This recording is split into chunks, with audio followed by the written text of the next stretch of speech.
আমরা কোমরের মধ্যে খালি বেল্ট বাঁধবি, বেল্ট বেল্ট বাঁধলে তো না, এটা বেল্টটা তো খুলে থন, রাত্রে বাঁধতে হইবে বেল্ট কোমরে। রাস্তার মোড়ে আনাসে গানাসে গলিতে দেখবে ফুলের মেলা। অত্যন্ত একটি গুরুত্বপূর্ণ আলোচনা, যে আলোচনা হলো লাইলাতুল বরাত।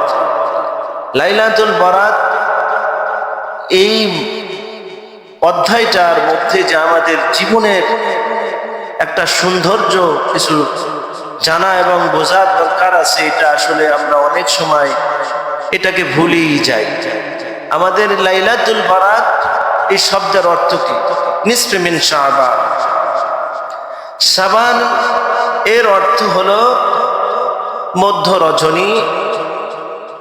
এই রজনীতে আল্লাহ সুবহানাহু ওয়া তাআলা ফেরেশতাদেরকে সারা দুনিয়ায় তাদেরকে বিচারণ করতে থাকে।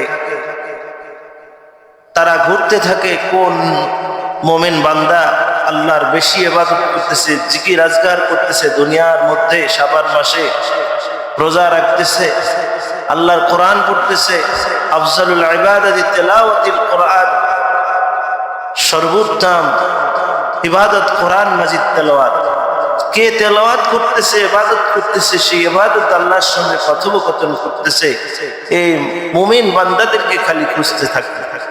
আর তাদের ফেরেশতারা তাদের নেক আমলের জায়গায় খালি নেকগুলো লিখতে থাকে, প্রতিযোগিতামূলক নেক লিখতে থাকে, কে কার চাইতে বেশি নেক আমল লেখে। আর এই বরাতের রাত্রিতে আমরা সবাই জানি যে এটা আমাদের জীবনের একটি গুরুত্বপূর্ণ অধ্যায় লিপিবদ্ধ হয়, বরাদ্দ করা হয়। অর্থাৎ আপনার একটি অধ্যায়কে ফাইনাল, একটি বছর আপনি কিভাবে বাঁচবেন, এর হায়াত কি হতে পারে, এবং আপনাকে কতটুকু হায়াত আল্লাহ দিয়েছেন, এবং আপনাকে মউত কোন টাইমে দিবেন, রিজিক কতটুকু আপনার দিবেন, আল্লাহ তিনটা জিনিসকে তার নিজের হাতে রেখেছেন। একটা হায়াত, একটা হলো তার রিজিক, একটা হলো মউত। এই তিনটা জিনিসকে আল্লাহ সুবহানাহু ওয়া তাআলার হাতে রেখেছেন। এই তিনটা জিনিস আল্লাহ প্রতি বছর বাজেট করে, যে বান্দার একটা হলো জন্মের আগেই গুলো বাজেট থাকে, এটাকে ফাইনালি এই বছরে তার কতটুকু লাগবে, কতটুকু তার পরিমাণ, তার সদস্য সংখ্যা কতটুকু, সেই সদস্য সংখ্যাদেরকে নিয়ে কিভাবে রিজিক রোজগার করবে, কিভাবে তার উপরে আল্লাহর রহমত আসবে, এগুলো একটা বরাদ্দ করা হয়। এটা তো আমাদের একটা বেশি কমের দরকার। আমার যতটুকু প্রয়োজন সবকিছু আল্লাহর কাছে আমাদের চাওয়া দরকার। আমার আমল নামাটা রেজাল্ট যদি কারো পরীক্ষায় খারাপ হয়, সে যদি ইচ্ছা করে যে আমার এই রেজাল্টটাকে আমি পরিবর্তন করবো, আর একটু ভালো করবো, মোটিভেশন করবো, তখন সে কি আরো ভালো পড়াশোনা করে তারপরে এক্সাম দেয়, পরীক্ষা দেয়। পরীক্ষা দিয়ে সে ভালো একটা রেজাল্টের জন্য আবেদন করে, অর্থাৎ আশা করে। আমরা প্রতি বছর সবে বরাত আসে, প্রতি বছর আমাদের রিজিকের জন্য আল্লাহর দরবারে আমরা একটু রোনাজারি করতে পারি, একটু কান্নাকাটি করতে পারি, একটু আল্লাহর কাছে চাইতে পারি। দুনিয়ায় কোনো মানুষ রিজিক দিতে পারে না, দুনিয়ায় কোনো মানুষের হাতে রিজিক নাই, দুনিয়ায় কোনো মানুষের হাতে মরণের কোনো চাবিকাঠি নাই, দুনিয়ায় কোনো মানুষের হাতে আল্লাহ রাব্বুল আলামিন হায়াতের জিন্দেগির বারাকাত দেন নাই। যদি কোনো মানুষের হাতে হায়াতের জিন্দেগির বারাকাত দিতেন, মালাকুল মউত আজরাইল যখন তার সামনে হাজির হতেন, তখন বলতেন আমার এখন যাওয়ার সময় হয় না, আমি আরো পরে যাব। যদি রিজিকের যদি বারাকাত, রিজিক যদি দিয়ে দিত, তাহলে বলতো আমার কত ধন সম্পদ, দেখেন না বড় লোকরা, হিংসা দিমাগ, কত তাকাব্বুরি, সবকিছু যাদের টাকা পয়সা অর্থনৈতিক আল্লাহ দেন, তারা দেখবেন নিজের অনেক দামি মনে করে, অনেক দাম মনে করে। আল্লাহ কয় বান্দারে, দিতে যতক্ষণ নিতেও ততক্ষণ বেশি সময় আমার কাছে। তুমি মনে করো না এটা যে সহজভাবে দিয়েছি তেমনি ভাবে সহজভাবে তোমার কাছ থেকে আমি কেড়ে নিতে পারি। কথা ঠিক কিনা? আল্লাহ সুবহানাহু ওয়া তাআলা এই জন্য সকাল বেলার বাদশারে তুই ফকির, সন্ধ্যা বেলা নদীর এপার ভাঙে ওপার করে, এই তো নদীর খেলা। সকাল বেলার বাদশারে তুই ফকির, সন্ধ্যা বেলা কসুর মতো কসু হলে অল্প জালে সিজে, মানুষের মতো মানুষ হলে অল্প কথায় বোঝে। হায়াত থাকিতে কর বন্ধু উন্নতির কামনা, সময় ফুরিয়ে গেলে আর পাবা না। সম্মানিত হাজিরি, এমন একটি সময় লাইলাতুল বরাত। এই বছরই আমরা 1 ফেব্রুয়ারি বলা যায় আজ পবিত্র শুক্রবার দিন। রাস্তার মোড়ে আনাসে গানাসে গলিতে দেখবে ফুলের মেলা। পাপাচারের উৎসাহ দিচ্ছেন কারা? যারা উৎসাহ দেন তাদের অবস্থাটা কি হবে? এটাও তো একটা চিন্তার বিষয়। নেক কাজের মানুষ প্রতিযোগিতা করবে, আর এখানে বদ কাজের প্রতিযোগিতা এখন বেশি বেশি বেশি সমাজে চলছে। জেনাকারের জেনা প্রতিযোগিতা চলছে, তার কাছে ওই জিনিসটাই বেশি ভালো লাগে, আর আল্লাহকে ভালোবাসা ভালো লাগে না। কারণ তার ওইটার প্রতি মহব্বত বেশি বাইরে গেছে, এই দুনিয়ার ওইটাই তার কাছে অনেক প্রিয় মনে হইতেছে। আল্লাহ করতেছে, না রে বান্দা, এর থেকে অনেক সুন্দর সুবল জিনিস আমি রেখে দিয়েছি, তুই এখনই এই জিনিস দেখা, পচা জিনিস দেখে তুই পাগল হয়ে গেছে। এই পচা জিনিসের চাইতে অনেক দামি দামি জিনিস আমি আল্লাহ তোর জন্য রেখেছি। আসলে আমরা এই ভালোবাসার দিবসে এমন একটা বরকত, যদি আমরা এটাকে পজিটিভ মাইন্ডে নেই, যে ভালোবাসতে যদি হয় আল্লাহকে ভালোবাসতে হবে। কথা ঠিক কিনা ভাইয়ারা আমার? 1 বৈশাখে আমরা ফুল যদি দিতে হয় আল্লাহর মসজিদে এসে হাত উঁচু করে, আল্লাহ তোমাকে আমি ভালোবাসি, আই লাভ ও আল্লাহ, আমি তোমাকে আল্লাহ ভালোবাসি, অন্য কাউকে আমি ভালোবাসি। আমার জীবন সঙ্গী কে হবে? রব্বানা হাব লানা মিন আজওয়াজিনা ওয়া যুররিয়াতিনা কুররাতা আয়ুনিন ওয়াজআলনা লিল মুত্তাকিনা ইমামা। আমার জীবন সঙ্গী কে হবে? আমার মরণ কালে আপনি ছাড়া কেউ থাকবে না।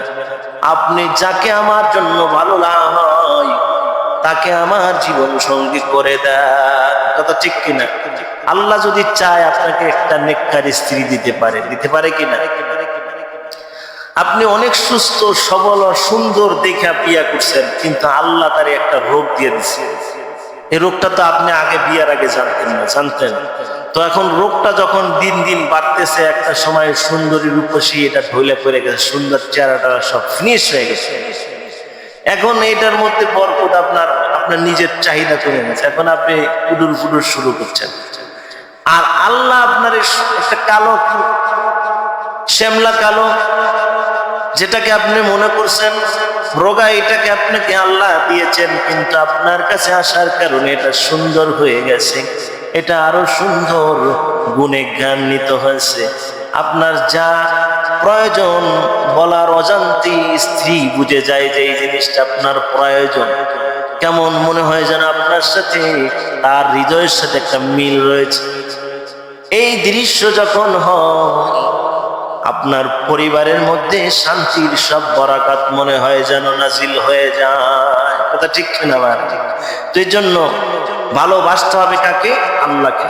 এর জন্য সবসময় মোনাজাতে বলতে হবে, রব্বানা হাব লানা মিন আজওয়াজিনা ওয়া যুররিয়াতিনা কুররাতা আয়ুনিন ওয়াজআলনা লিল মুত্তাকিনা ইমামা।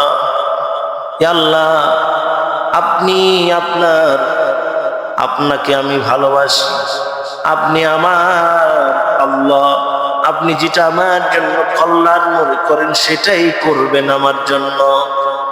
আমার আহাল পরিবার বর্গ এদেরকে সমাজের মধ্যে ইজ্জতওয়ালা মানুষ বানাবেন, দামি মানুষ বানাবেন, এরা যেন দামি হয়। আখিরাতেও তারা যেন দামি হয়। বলুন না সুবহানাল্লাহ। দুনিয়ায় বাদশা, আখিরাতেও বাদশা, এটাই তো চাই আমরা নাকি ভাই? এইটা চাইতে হলে আল্লাহ রাব্বুল আলামিনের কাছে বলতে হবে, রব্বানা ইগফির লানা ওয়া লিইখওয়ানিনা আল্লাযীনা সাবাকুনা বিল ঈমান ওয়া লা তাজআল ফী কুলুবিনা গিল্লান লিল্লাযীনা আমানু রব্বানা ইন্নাকা রাউফুর রহিম। বলুন না সুবহানাল্লাহ। বলতে চেয়েছিলাম শবে বরাত অত্যন্ত গুরুত্বপূর্ণ একটি রজনী, যে রজনীতে আল্লাহ সুবহানাহু ওয়া তাআলা অসংখ্য বান্দাদেরকে মাফ করেন। এই শবে বরাত রাত্রি অত্যন্ত গুরুত্বপূর্ণ রাত্রি। আল্লাহ সুবহানাহু ওয়া তাআলা কোরআন থেকে বলছি, শুনেন, ইন্না আনসালনাহু ফি লাইলাতিন মুবারাকাহ ইন্না কুন্না মুরসিলিন ফিহা ইউফরাকু কুল্লু আমরিন হাকীম। আল্লাহু আকবার। ইন্না আনজালনাহু ফি লাইলাতিন মুবারাকাহ, নিশ্চয়ই এমন একটি রাত আল্লাহ দিবেন যে রাতটি ধন্যময়। সেই রাতটি কি? অনেক সুন্দর, মুবারাকাময়। সেই রাতে আল্লাহ রাব্বুল আলামিন ইন্না কুন্না মুনসিরিন, সে রাতে হাজার হাজার ফেরেশতাদেরকে বিচারণ করতে দুনিয়ায় তানাজ্জালুল মালাইকা, হাজার হাজার ফেরেশতাদেরকে দিয়া বিচারণ করতে থাকে, ঘুরাইতে থাকে। দেখো আমার কোন বান্দা আমার সাথে কথা বলতে চাই। আফজালুল ইবাদাতি তিলাওয়াতুল কুরআন, কে আমার তেলাওয়াত করতে চায়, কে কোরআন তেলাওয়াত করে। কে দেখো নামাজের মধ্যে কোরআন তেলাওয়াত করে, কে দেখো মসজিদের কোণে বসে ইস্তিগফার পড়তেছে, কে দেখো নফল নামাজ পড়তেছে, কে দেখো রোজা রাখতেছে। যাও যাও বলে দাও, বিশ্বনবী বলতেছেন এইভাবে, যে আয়েশা রাদিয়াল্লাহু তাআলা আনহা হতে বর্ণিত, আল্লাহর রাসূল সাল্লাল্লাহু আলাইহি ওয়াসাল্লামকে জিজ্ঞাসা করতেছেন, সবচেয়ে কোন মাসটি বেশি বেশি গুনাহ মাফ হয়? সেটা হলো শাবান মাস। বলুন না সুবহানাল্লাহ। রাসূল পাক সাল্লাল্লাহু আলাইহি ওয়াসাল্লাম এই মাসে বেশি নফল ইবাদত বেশি বেশি করতেন, রোজা রাখতেন।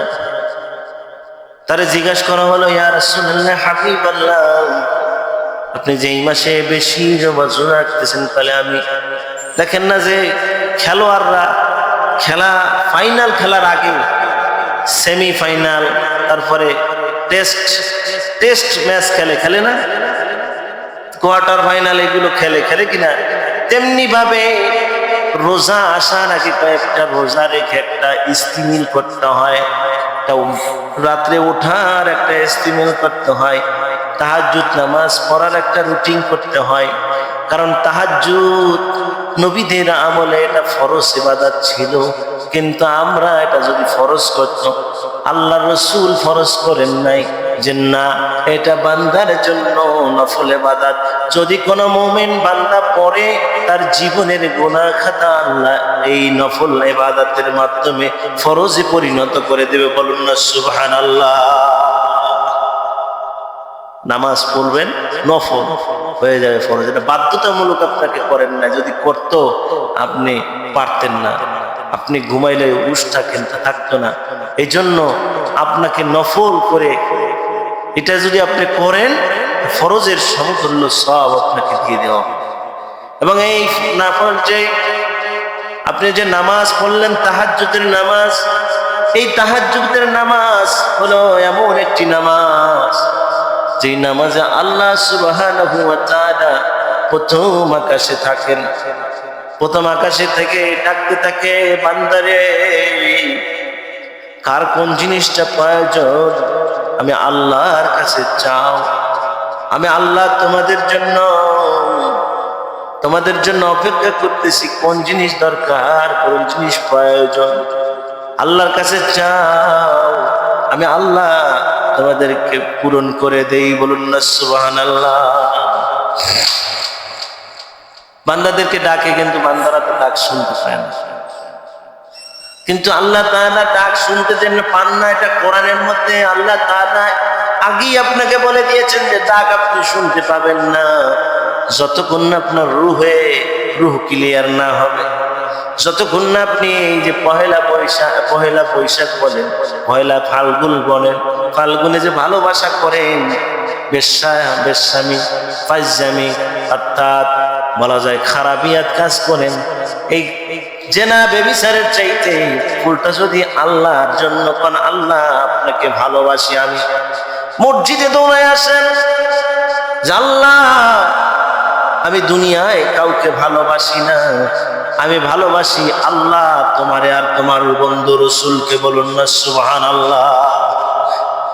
মহব্বত করি আমি, আপনি সিলেক্ট করে দিবেন ও যুবক, মসজিদে আসো, আল্লাহর কাছে বলো তোমার কোন সুন্দরী রূপসী দরকার, আল্লাহই তোমারে ব্যবস্থা করে দিবে, আল্লাহই তোমার জন্য ফয়সালাকারী, উত্তম ফয়সালাকারী, বলুন না সুবহানাল্লাহ।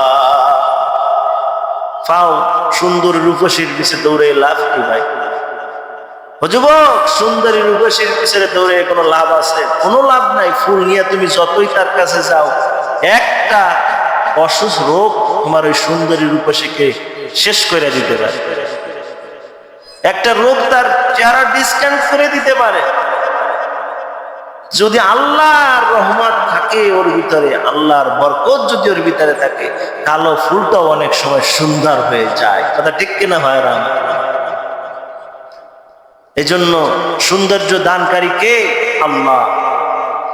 আল্লাহ তাআলা সূরা ৩ এর মধ্যে বলছেন, والتين والزيتون وطور سينين وهذا البلد الأمين لقد خلقنا الإنسان في أحسن تقويم, বলুন না সুবহানাল্লাহ। আহসানি তাকওয়িম, লাকাদ খালাকনাল ইনসানা ফি আহসানি তাকওয়িম, সবচেয়ে উত্তম চেহারা, উত্তম আকৃতি, এগুলো আমি আল্লাহ সুবহানাহু ওয়া তাআলা মানবের মধ্যে, মানব জাতির মধ্যে দিয়েছি, বলুন না সুবহানাল্লাহ।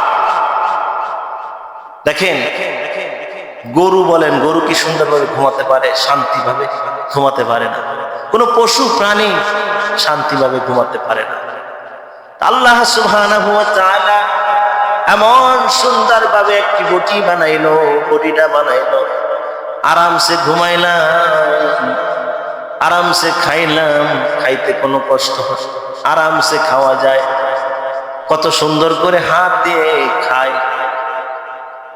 আর কুকুর বিড়াল যে কত কষ্ট করে খায়, এই যদি আমরা এরকম যদি কষ্ট করে হেঁটে হেঁটে রাস্তায় কাটা, যে কাটা আমরা খায়া ফালাই দিই, সেইগুলো খায় তারা জীবন বাঁচায়। আল্লাহ ভালো জিনিসটা আমাকে খাওয়াইলো, কিন্তু সে আল্লাহর কুদরতি কদমে সাজদা করলাম না, সে আল্লাহর শুকরগুজার করলাম না, সে আল্লাহর সাথে নাফরমানি করলাম। আল্লাহ সুবহানাহু ওয়া তাআলা বলেন, উলাইকা কাল আনআমি বাল হুম আদাল, মানুষ চতুষ্পদ জন্তুর চাইতেও খারাপ, এত খারাপ তারা। আমি আল্লাহ এত নিয়ামত তাদেরকে দিছি, কিন্তু আমার আল্লাহরে একটু সেজদা করবে, আমার আল্লাহরে একটু ইবাদত করবে, করে না। এজন্য আল্লাহ তাআলা বলেন, উলাইকা কাল আনআম বাল হুম। আবার যারা মুমিন মানুষ, তাদের জন্য দেখে, তাদের জন্য আল্লাহর কত মায়া। বলে ফেরেশতারা দেখো, আল্লাহ তাআলা মুমিন বান্দাদেরকে দেখায় দেখায় বলে, দেখো শবে বরাতের রাত্রে আসছে, দেখো কে কি চায়, দেখো আমার বান্দারা যাদেরকে বানাইতে নিষেধ করছিলাম, তাদেরকে দেখো বানাইছি আমার শখ, আমি যে আশা কইরা বানাইছি, তারা মসজিদে আসছে। আফজালুল ইবাদাতি তিলাওয়াতুল কুরআন, বেশি বেশি তারা তেলাওয়াত করতেছে, নামাজে দাঁড়াইতেছে, কোরআন পড়তেছে, সিজদায় যাইতেছে, কোরআন পড়তেছে, তারপরে সালাম ফিরাইতেছে, কোরআন পড়তেছে, তারপরে তারা জিকির করতেছে। এটাও আফজালুল ইবাদাতি তিলাওয়াতুল কুরআন। তার জবানের মধ্যে আল্লাহর জিকির রয়েছে, আল্লাহ তাআলা খুশি হয়ে যায়। আল্লাহ তাআলা বলছেন, এত বান্দা আমার প্রতি এত দয়া বান্দার, দেখো আমাকে দেখে নাই, আমারে না দেখে এত বেশি ভালোবাসতেছে, আমারে না দেখে এত বেশি মহব্বত করে। ওই বান্দার কি প্রয়োজন, ওই প্রয়োজনটা ফেরেশতারা যাও যাও ওই বান্দার প্রয়োজনটা মিটাইয়া দাও। বলুন না সুবহানাল্লাহ। শবে বরাতের রাত্রিতে আল্লাহ সুবহানাহু ওয়া তাআলা একটি বছরের বাজেট আপনার জীবনের, এই বাজেটটি আবার পেশ করা হয় সংসদে। দেখেন না বাজেট পেশ করা হয়, রাস্তাঘাট কালবট, তারপরে স্কুল মাদ্রাসা যাবতীয় এক একটা শিক্ষামন্ত্রী, অর্থমন্ত্রী, এভাবে সকল মন্ত্রীরা মিলে একটা বাজেট করে রাষ্ট্র চালানোর জন্য। আল্লাহ তাআলা পুরা বান্দাদেরকে সকল জাতি, সকল ধর্ম বর্ণ নির্বিশেষে এদের সকলের জন্য সমান বাজেট দিয়া সুন্দরভাবে আল্লাহ কিভাবে আপনাকে একটা বছর রাখবে, তিনটা জিনিস আল্লাহর কাছে রেখে দিয়েছেন। একটা হলো হায়াত, একটা হলো মউত, একটা হলো রিজিক। কথা ঠিক কিনা ভাইরা আমার? তিনটা জিনিস আল্লাহ কারো হাতে দেন নাই, এই তিনটা জিনিস আল্লাহ রেখেছে। আর এই তিনটা জিনিস আল্লাহ ওই সময় খেলে, যেটা একটু বাড়াইয়া দাও, আমার এই বান্দারে এই নেক কাজ করছে জন্য একটু বাড়াইয়া দাও। আচ্ছা, এর জন্য নেক কাজ করছে, এরপরে হায়াত যদি বাড়ানো যায়, তাহলে একটা কাজ করো, নেক আমলের দিকে ওখানে একটা পজিটিভ অ্যাকাউন্ট খুলে দাও, ওখানে পজিটিভ থাকবে, মৃত্যুর পরে সে এটা ভোগ করবে। বলুন না সুবহানাল্লাহ। আমরা দুনিয়াও পাইলাম না, কবরের মধ্যে আখেরাতও পাইলাম না, না পাইলাম দুনিয়া, না পাইলাম আখেরাত, কোনোটাই হইল না। দুনিয়ায় বা শান্তিতে ভালো কিছু করতে পারলাম না। আর যারা দুনিয়ায়ও বাদশাহ, তারা কবরেও বাদশাহ। কেমনে? তারা নামাজ পড়ে, রোজা রাখে, ভালো মন্দ আল্লাহ তাদেরকে খাওয়ান, এরপরে দুনিয়ার থেকে বিদায় নেয় হাসি মুখে, আবার ওখানে যাওয়ার পরে আবার বড় মেহমান হয়ে যায়। বলুন না সুবহানাল্লাহ। এরা কারা? মুমিন। এরা কারা? মুমিন। আল্লাহ মুমিন বান্দাদেরকে দুনিয়ায় ভালো খাওয়ান, ভালো ফলমূল। দেখেন বড় বড় আলেম যারা আছে কিংবা ভালো বুজুর্গ ব্যক্তি, তাদের কথা চিন্তা করেন, তারা দুনিয়ায় দেখেন ইবাদতের মধ্যে তাদের জীবনটা সারাদিন ইবাদতের মধ্যেই কাটে কিনা। এই এখানে মাহফিল করতেছে, এখানে ওয়াজ করতেছে, এখান থেকে যাই আবার ওখানে ইবাদত করতেছে, ওখান থেকে ওখানে করতেছে, সারাক্ষণ ইবাদত করতেছে। আর ওর পিছনে দুনিয়ায় মানুষগুলো খালি দোয়া নেওয়ার জন্য ওর পিছে পিছে খালি মানুষ ঢুকে গেছে। কি কথা ঠিক কিনা ভাইরা? ওর পিছে পিছে ফলমূল, হুজুর এটা খান, হুজুর এটা খান, হুজুর এটা খান। কে? টাকা। হুজুর এই টাকাটা নিয়ে যান, আল্লাহ ওর জন্য টাকা পয়সা ধন দৌলত যা কিছু আছে সবার পিছনে দৌড়াইতে থাকে। ওর পিছনে, ও কারো পিছনে দৌড়ানো লাগে না, ওরে আল্লাহর পিছনে, আল্লাহর জন্য হয়ে গেছে। আল্লাহ দুনিয়া সব কিছু ওর পিছনে লাগাই দিছে। বলুন না সুবহানাল্লাহ। আর আমরা দুনিয়ার পিছনে দৌড়াইতেছি দুনিয়াকে ধরার জন্য। অন্ধ মানুষকে যদি মাথা কাপড় বেঁধে ছেড়ে দেওয়া হয় যে যাও এখন ধরো, ও সেই মসজিদের কোনায় যদি কয়, পশ্চিম কোনায় ইমাম সাহেব বসা আছে, যাই একটু ধরো তাকে, ও হারা মসজিদ ঘুইরাও ইমাম সাহেবের দেখা সম্ভব না, কারণ ও তো অন্ধ, বাইন্ধে দিছে, ওর চোখ বাইন্ধে দিছে। দুনিয়া যতই খুঁজবে, দুনিয়া আল্লাহ দিবে কিন্তু আপনি পাইবেন, কিন্তু আখেরাত আপনার দ্বারা সম্ভব না। আখেরাত পেতে হলে অবশ্যই অবশ্যই এই শবে বরাতের রজনীতে চোখের পানি ছেড়ে দিয়ে, আল্লাহর কাছে চোখের পানি ছেড়ে দিয়ে। এখন যুবকরা জিজ্ঞাসা করে রাস্তায়, হুজুর নামাজ কবে? আরে ভাই, নামাজ কি খালি শবে বরাতের রাত্রে? এই জন্য এটা বেদাত হয়ে গেছে। এটা অনেক আলেমরা এখন ফতোয়া দিচ্ছে যে এটা বেদাত, কারণ এটা নিয়েই খুব বেশি ওই দিনই খালি ইবাদত করে, অন্য কোনো দিন ইবাদতে আসে না। শুক্রবার যে পরিমাণ মসজিদে মুসল্লি আসে, 5 ওয়াক্ত নামাজে যে ওই পরিমাণ মুসল্লি আসতো, আল্লাহ মনে হয় বাংলাদেশে না সারা বিশ্বে রহমত নাজিল করে দিত। কথা ঠিক কিনা ভাইরা আমার? শুক্রবারে যে পরিমাণ মুসল্লি মসজিদ ভইরা যায়, ওই পরিমাণ যদি ফজরের ওয়াক্তে আসতো, কোনো রোগ ব্যাধি হইতো না, আল্লাহ দিত না। ফজরের সময় না তুই না ঘুমাই, ঘুম না আসলেও গরমের দিনে, এই যে গরমের দিন আসছে, এসি সাইরা দিয়া, ফ্যান সাইরা দিয়া উল্টি পাল্টি খায় আর বিছনার মধ্যে গইরায়, কিন্তু উঠে না নামাজ পড়ার জন্য।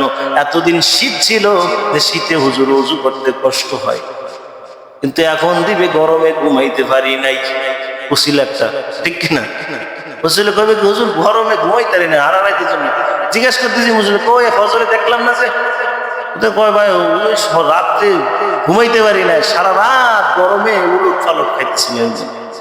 হুজুরের অনেক সময় মহব্বতী মানুষ দেখে জিজ্ঞেস করে যে কই রে ভাই, তখন কয় হুজুর ঘুমাইতে পারি না। আর শীতের দিনে জিজ্ঞেস করলে কয় হুজুর শীতে উজু করতে খুব কষ্ট হয় না। কই যাবো, শীত দিলেও আল্লাহ বিপদ, গরম দিলেও বিপদ। তাহলে আল্লাহ তোমারে কোন পন্থায় রাখবে? মধ্যম পন্থায় রাখবে, এই আশা করতেছে। এই জন্য সম্মানিত হাজিরিন, উসিলা অনেক বাহানা। ফজরের নামাজ ঘুমের জন্য কাটাইছেন, জোহর হুজুর ডিউটির চাপ এর জন্য করতে পারি না। আসর হুজুর ক্লান্তি, এমন অফিসের চাপ ছিল যে চাপের কারণে হুজুর আমার কোনো কাজ করতে ভালো লাগে না, এমন পরিস্থিতি আমার শরীর একবারে যায় ভেঙে চলে যাচ্ছে, তাৎক্ষণিক আমি বাসায় চলে এসেছি। এরপরে মাগরিব বাসা আসার পরে বাচ্চা কাছে কান্নাকাটির মধ্যে যাইতে পারি না, সময় পাস হয়ে গেছে। মাগরিব খুব অল্প সময়ের মধ্যে পাস হয়ে গেছে। এরপরে এসা ঘুমে ধরছে। এসা কিতে ধরছে? কথা বলেন, ঘুমে ধরছে। আপনি তো এইভাবেই সময়টা কাটাইতেছেন। আল্লাহ তো দেখতেছে যে আল্লাহর সাথে এরকম বাহানা করতেছেন কিনা। আল্লাহ কইতেছে বান্দা এত ভালো মন্দ খাওয়াই, এত ভালো আদর করি, এত মহব্বত করি, এইভাবে বাহানা দিয়া আমারে কতদিন তুমি বাহানা দিবা? এখনো সময় আছে, তাওবাতুন নাসুহা করো, তাওবাতুন নাসুহা করো। আস্তাগফিরুল্লাহ রাব্বি, আল্লাহরে বাহানা দিতে চাই না, আমি আর বাহানা দিতে চাই না। তওবা করেন। সময়, যুবকেরও মরণ আছে, বয়স হলে যে দাড়ি পাকলেই মরবে এরকম কোনো গ্যারান্টি। বাচ্চাদেরও মরণ আছে, যুবকেরও মরণ আছে। হায়াতের জিন্দেগি কখন শেষ হয়ে যাবে এর কোনো গ্যারান্টি আছে? মৌতের স্টেশনের গাড়িটা কখন যে আপনার বাড়ির সামনে চলে আসবে? যেদিন আপনার জন্ম হয়েছে সেদিন আপনার কানের মধ্যে ইমাম সাহেব বলেন অথবা আপনার দাদা বলেন এরা আজান দিয়েছে, সেদিন আপনার নামাজের ওয়াক্ত শুরু হয়ে গেছে। কথা ঠিক কিনা ভাইরা? আজান দেওয়া মাত্র প্রত্যেকটা মসজিদে 15 মিনিট, 20 মিনিট, আধা ঘন্টা, 1 ঘন্টা থাকে। আপনার আজান কিন্তু কানে দিয়ে দিয়েছে, সময় কিন্তু আপনার জীবনের শুরু হয়ে গেছে। কখন আপনার জানাজার নামাজের হিসাবটা শুরু হবে? সেদিন মাইকে এলান হয়ে যাবে, অমুক ভাই আজ আমাদের মাঝে নাই। সময় থাকিতে কর বন্ধু উন্নতির কামনা, সময় ফুরিয়ে গেলে আর পাওয়া যাবে না। সময় যখন শেষ হয়ে যাবে তখন আপনি যতই কান্দাকাটি করেন, আপনাকে আল্লাহ সময় দিবে। আজরাইল যখন আপনার সামনে হাজির হয়ে যাবে তখন যদি বলেন আজরাইল আমাকে একটু সময় দাও, আমি বাসায় যাই আমার যত দলিল পত্র আছে আমি সব দলিল পত্র আল্লাহর রাস্তায় দান করে দেব, সম্পত্তি। বলছেন না, নেমো খারাপ, তুমি আসরের রক্তে ফজরের রক্তে কইছো জহুর পড়বা, জহুরের রক্তে কইছো আসর পড়বা, আসরের রক্তে কইছো মাগরিব পড়বা, কোনো ওয়াক্ত তুমি নামাজ পড়ো নাই, তাল বাহানা করে এশার সময় তুমি কইছো ঘুমে ধরছো। তাই তুমি যে আবার ঘরে যাইয়া ফেরত আসবে আর কোনো গ্যারান্টি নাই। আল্লাহ এই 1 সেকেন্ডের ভরসা রাখে নাই, তোমার এখন নেওয়ার জন্য এসেছি, তোমার এখন জান কবজ করব। 1 সেকেন্ড সময় আপনাকে দেওয়া হবে না, আপনাকে সাথে সাথে হাত বুলাবে না। আপনি মনে করছেন যারা মুমিন এরকম হাতটা আজরাইল এরকম এখানে সুন্দর করে এখানে মোছা দেয়, ছোট বাচ্চা দেখেন আদর করে এরকম করি না, আমরা কপালে মোছা দিন, এরকম কপালে মোছা দেওয়া তো ধোলনা দিতে দিতে ঘুমাইয়ে পড়ে না। মুমিন ব্যক্তি এরকম ধোল খেতে খেতে ঘুমিয়ে যাবে, কোনো মায়ের ঠোঁটের সাথে তার মায়ের দুধের সাথে বোট যেরকম লাগায়া চুষতে চুষতে বাচ্চা ঘুমায়া যায়, এমনি ভাবে মুমিন ঘুমায়া যাবে আর তার মৃত্যু এর মধ্যে পার হয়ে যাবে। বলুন না সুবহানাল্লাহ, একটু জোরে বলুন না সুবহানাল্লাহ। আর যে পাপী তার মরণটা এরকম হবে যে যখন আজরাইলকে দেখবে, আজরাইলের দৃশ্য দেখার সঙ্গে সঙ্গে ভয় কাতর হয়ে যাবে। আজরাইলের চক্ষু দুটো লাল টকটকে আগুনের ফুলকির মতো জ্বলতে থাকবে। ও রাগান্বিত হয়ে আসবে, ও রাগান্বিত হয়ে আসবে। ও পাপী, তোমাকে জান কবজ করার জন্য এসেছি। তুমি আল্লাহর দুনিয়ায় থেকে আল্লাহর কোনো ইবাদত করো নাই, আল্লাহর নাফরমানি করেছো। আমি তোমাকে এবার এই আল্লাহর নাফরমান বান্দাকে আমি কবজ করতে আসছি। জান কবজের দৃশ্য রাগান্বিত থাকবে। এই দৃশ্য অবস্থায় তার বুকের মধ্যে যখন হাতটা এরকম ধাপ করে ধরবে, ধরার সঙ্গে সঙ্গে তার রুহটা দৌড়াতে থাকবে চতুর্দিকে বের হওয়ার জন্য। মুখ থেকে লালা বের হয়ে যায়, অনেক মানুষের দেখে রক্ত বের হয়ে যায় মুখ থেকে। আরে ভাই, অনেক মানুষের চোখ থেকে রক্ত, চোখ উলট খায় পালট খায়, দেখেন না? মৃত্যুর সময় কত জান কবজ হয়। রাসূল পাক সাল্লাল্লাহু আলাইহি সাল্লামকে জিজ্ঞাসা করা হলো যে সবচেয়ে নিম্নে যে মৃত্যুটা হয়, সবচেয়ে সহজভাবে যে মৃত্যুটা হয়, সেই মৃত্যুর আযাবটা কিরকম? আজরাইল আলাইহিস সালাম বর্ণনা করছেন রাসূল সাল্লাল্লাহু আলাইহি সাল্লামকে মেরাজের রাত্রিতে বর্ণনা করতেছে, ইয়া রাসূলুল্লাহ, হাবিবাল্লাহ, একটা বকরিকে যদি চামড়াটা জন্তভাবে খুলে ফেলা হয় তখন যে কষ্টটা আপনার একটা মানুষকে তেমনি ভাবে চামড়াটা জ্যান্ত অবস্থায় খুললে, অথবা দেখেন আমরা সাধারণত হাত কাটলে পা কাটলে কেমন কষ্টটা লাগে কিনা, সেইভাবে চামড়াটা খুলে তারপরে লবণ মরিচ লাগাইলে কেমন কষ্ট হয়, অথবা আগুনের মধ্যে সেক দিলে কেমন কষ্টটা হয়, তেমনি একটা সাধারণ মৃত্যুর কষ্ট হবে। ভাইয়েরা আমার, পানির পিপাসায় জিহ্বাটা শুকায়া মনে হবে যে এমন পরিস্থিতি, সমুদ্রের সাথে যদি পানির লাইন করে দেওয়া হয় তার জিহ্বার সঙ্গে, তারপরে সেই পানির পিপাসা মনে হবে নিবারণ হবে না। এত পানির তৃপ্তি তার কাছে চলে আসবে।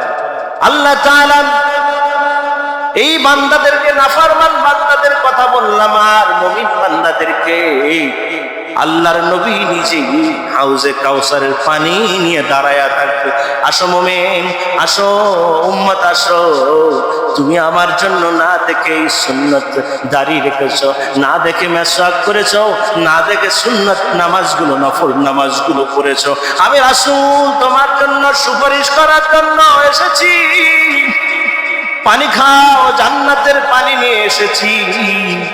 তুমি একটু পানি খাও, পানি খাও, তোমার সকল পানির পিপাসা নিবারণ হয়ে যাবে। বলুন না সুবহানাল্লাহ, একটু জোরে বলুন না সুবহানাল্লাহ।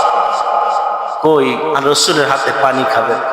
আল্লাহ তাআলা রাসূলকে ইন্না, সকলে সূরাটা পড়েন, ইন্না আ'তাইনা কাল কাউসার ফাসাল্লি লিরাব্বিকা ওয়ানহার ইন্না শানিআকা হুয়াল আবতার। হে রাসূল, আপনাকে পানি কাউসার দান করেছি, আপনি যাকে খুশি তাকে কাউসারের পানিটা পান করায়া দান। বলুন না সুবহানাল্লাহ। কাউসার খায়, এই কাউসার পান, কাউসারের পানি পিলাইলে আল্লাহ তাআলা হাজার হাজার বছর পানির পিপাসা নিবারণ হয়ে যাবে। ভাইরা আমার, রাসূলের হাতে পানি কে কে পান করতে চান তারা দুহাত উঁচু করে আল্লাহকে দেখেন। আল্লাহু আকবার, আল্লাহু আকবার। আল্লাহ কবুল করবেন, আল্লাহুম্মা আমিন। আল্লাহ কবুল করবেন, আমিন। আল্লাহর সিসি ক্যামেরায় বন্দী হলেন, কিন্তু এখন একটা ওয়াদা করতে হবে। সামনে এই শাবান মাস, কি মাস বলেন? কি মাস? শাবান মাস। আজকের কিন্তু ভালোবাসা দিবস, ভুলে গেছে? ভালো যদি বাসতে হয়, কাকে বাসবেন? আল্লাহকে বাসবেন। দুহাত উঁচু করে আল্লাহকে দেখেন। আল্লাহু আকবার বলেন, আল্লাহু আকবার। ফুল দিতে হলে আল্লাহরে দিবেন, মসজিদে এসে। খবরদার কোনো প্রেমিকারে অবৈধভাবে দিবেন না। দিবেন? ফুল দিলে আল্লাহরে কইবেন, আল্লাহ ফুল কেনার টাকা নাই, ফুল কেনার টাকা মসজিদে দিয়ে গেছে, আল্লাহ তোমারে আমি ভালোবাসি, তুমি আমারে আল্লাহ যদি জীবন সঙ্গিনী দাও, তুমি একজন সিলেক্ট করে দাও, আমি তোমার সিলেক্ট যে জন করবা সেই জনের উপরে আমি খুশি। বলে আলহামদুলিল্লাহ। কি কর, এইভাবে খুশি হইতে পারবেন না? যুবক ভাইরা, কোনা কাঞ্চিতে কোথাও জানো দেখি না ফুল ফুলতে, দেখলে আমি কিছু কইতাম না, কিন্তু আল্লাহর সিসি ক্যামেরায় এইখানে হাত উঠাইয়া ওখানে যাই আবার ফুল কিনলেন, এই ফুলের টাকা কিন্তু মসজিদে আজকে দিয়ে যাইবেন দান বাক্সে, আর কয়ে যাবেন আল্লাহ ভালোবাসছে আপনার এই মসজিদে দিয়ে গেছি। এই কথা ঠিক আছে কিনা ভাইরা আমার? যারা বয়স্ক আছেন এরাও তো ভালোবাসেন, এরা হয়তো বা ভাবিরে ভালোবাসেন, বাপারে ভালোবাসেন, কিন্তু এইটা ভালোবাসাটা করবেন যে না আমি ভালোবাসি, আমার ওয়াইফ আমারে এই ফুল দেওয়ার কারণে যতটুকু ভালোবাসবে এর চাইতে আল্লাহ তুমি আর এটা ঠিক করে দাও, তার অন্তর থেকে ভালোবাসাটা আপনি আল্লাহ ব্যবস্থা করে দেন। সবাই বলেন রব্বানা হাব লানা, সবাই বলেন রব্বানা হাব লানা মিন আজওয়াজিনা ওয়া যুররিয়াতিনা কুররাতা আয়ুনিন ওয়াজআলনা লিল মুত্তাকিনা ইমামা। ভালোবাসাটা কার? আল্লাহ। চাইতে হইবে কার কাছে? আল্লাহর কাছে। অনেক কথা ছিল, এই শবে বরাতের রাত্রে আপনারা বেশি বেশি কি কাজ করবেন? নফল রোজা রাসূল পাক সাল্লাল্লাহু আলাইহি সাল্লাম রাখতেন, আমরা নফল রোজা রাখবো। দেখেন এই যে আমাদের দেশে খেলা হয়, এই খেলা হয় টেস্ট খেলা হয়, সেমিফাইনাল হয়, কেমন আমি খেলা তো আসলে দেখি না, তো অত বুঝিও না ভালো, তো এই একটা প্র্যাকটিস করতে করতে ফাইনাল খেলা হয় নাকি? আপনার এই শাবান মাসে রাসূল পাক সাল্লাল্লাহু আলাইহি সাল্লাম রোজা রাখতেন, রোজা রাখা প্রস্তুতিমূলক প্রস্তুত হতেন যে রোজা রাখতে হবে, রাত্রে উঠতে হবে, ইবাদত। রাসূল পাক সাল্লাল্লাহু আলাইহি সাল্লাম গামছা কোমরের মধ্যে বাইদা গিট দিতেন। আয়েশা রাদিয়াল্লাহু আনহা, আপনি কোমরের মধ্যে গামছা বাঁধতেছেন, বলতেছেন আমি ইবাদত করার জন্য শক্ত মজবুত হয়ে জিহাদি হয়ে আমি দাঁড়াতে চাই। বলুন না সুবহানাল্লাহ। ওই আমরা কোমরের মধ্যে খালি বেল্ট বাঁধবি, বেল্ট বাঁধলে তো না, এটা বেল্টটা তো খুলে থন, রাত্রে বাঁধতে হইবে বেল্ট কোমরে। রাত্রে সময় মতো এনার্জি করে ঘুমাইয়া আবার এনার্জি রেখে আবার উঠে ইবাদত শুরু করতে হবে। কথা ঠিক কিনা ভাইরা আমার? না মরার মতো ঘুমাবো? মরার মতো আমরা ঘুমাবো না। রাত্রে তাহাজ্জুদের নামাজ নবীদের উপরে ছিল ফরজ। নবীদের উপরে কি ছিল? ফরজ। কিন্তু মুমিন বান্দাদের উপরে নফল করে দিয়েছে। নফল ইবাদত যারা করবে তারা ওই নফলটাকে ফরজের সাথে অ্যাড করে দেওয়া হবে। বলুন না সুবহানাল্লাহ। বুঝাইতে পারলাম? নামাজ জীবনে কত অক্ত ফরি নাই, এই সুযোগ কিন্তু আর পাইবেন না। আজকে থেকে শাবান পুরো মাস, এবার রমজান মাস শুরু করবেন যে নফল খালি ইবাদত বাড়াবো, নামাজ খালি বেশি বেশি করে মসজিদে আইসা হুজুরে জামাত কখন শুরু করবে এই তাড়াহুড়া না করে নিজে নিজে নামাজ শুরু করবো। 2 রাকাত পড়লে 2 রাকাত পড়বো, ঘড়ির টাইম থেকে 2 রাকাত নামাজ আদায় করবো।